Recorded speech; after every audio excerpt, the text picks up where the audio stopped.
कि सत्ता की चाबी टीडीपी यानी कि चंद्रबाबू नायडू के हाथ में है, जो आंध्र प्रदेश के मुख्यमंत्री बनने जा रहे हैं। उन्होंने जोरदार तरीके से नरेंद्र मोदी की अगुवाई वाली एनडीए सरकार का समर्थन किया, लेकिन ट्विस्ट यहीं से शुरू होता है, क्योंकि चंद्रबाबू नायडू मुस्लिम आरक्षण के समर्थक हैं, जबकि प्रधानमंत्री नरेंद्र मोदी साफ कर चुके हैं कि उनके रहते धर्म के आधार पर मुसलमानों को आरक्षण नहीं दिया जा सकता। ऐसे में सवाल यही, गठबंधन का क्या होगा? एनडीए किस रास्ते पर जाएगा? आखिर वो कौन सा रास्ता होगा जो टीडीपी और बीजेपी अख्तियार करेंगे ताकि आने वाले वक्त में कोई टकराव ना हो? क्योंकि केंद्र के साथ ही राज्य की सत्ता में भी दोनों सहयोगी हैं, लेकिन हालात अलग हैं।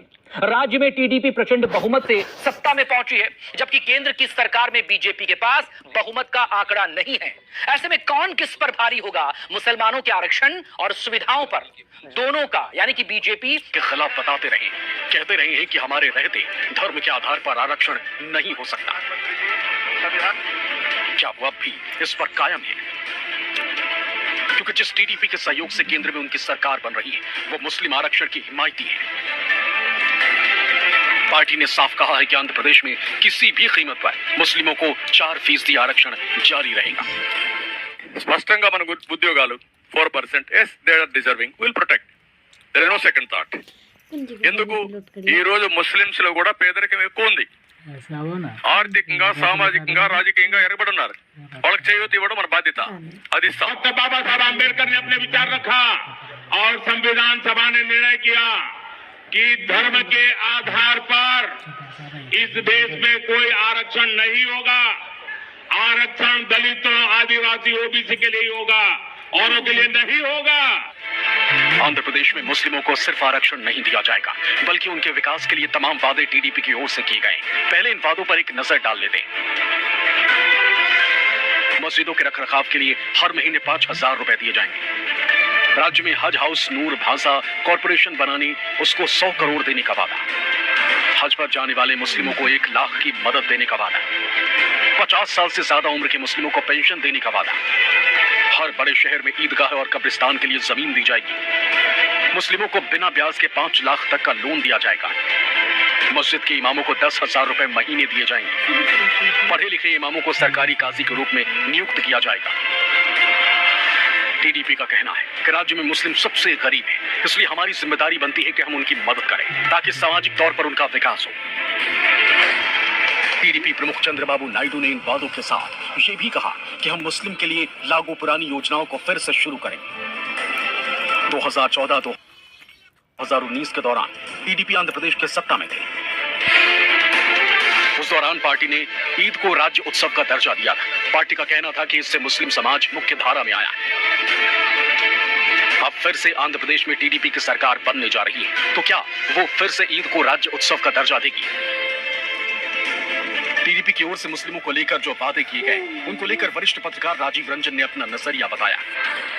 अब चंद्रबाबू नायडू एनडीए सरकार के हिस्सा होंगे आंध्र प्रदेश में भी, और मोदी जिसके प्रधानमंत्री होंगे, मोदी सरकार तो नहीं, एनडीए सरकार के प्रधानमंत्री जिसमें नरेंद्र मोदी होंगे, उसमें चंद्रबाबू नायडू की बैसाखी पर यह सरकार चलेगी।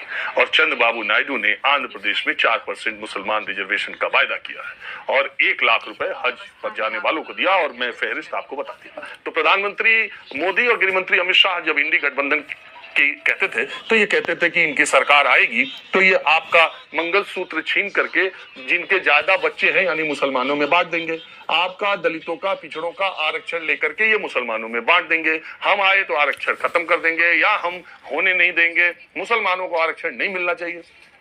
और वहीं पर चंद्रबाबू नायडू ने मैनिफेस्टो में आरक्षण वाली बात तो नहीं कही, लेकिन अपनी तमाम रैलियों और संवाददाता सम्मेलन वो करते हैं, संवाददाता सम्मेलन, वो पत्रकारों के सवालों का जवाब लेते हैं, तो उसमें उन्होंने ये बात कही कि हमारी सरकार बनी तो 4% मुसलमानों को आरक्षण देंगे।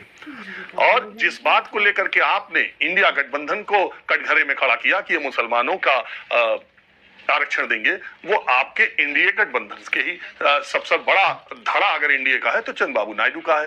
वही अगर आरक्षण देने का फैसला करते हैं तो फिर इस पर बीजेपी का रुख क्या होगा? उनसे समर्थन लेगी कि नहीं लेगी? और उन्हें एनडीए से बाहर का रास्ता दिखाएगी कि नहीं दिखाएगी? सरकार में शामिल होगी कि नहीं होगी? ये बड़ी देखने वाली दिलचस्प बात होगी। ये सब ऐसे सवाल हैं जो एनडीए खासकर भाजपा के लिए टेंशन की वजह बनेंगे, क्योंकि उसके सबसे बड़े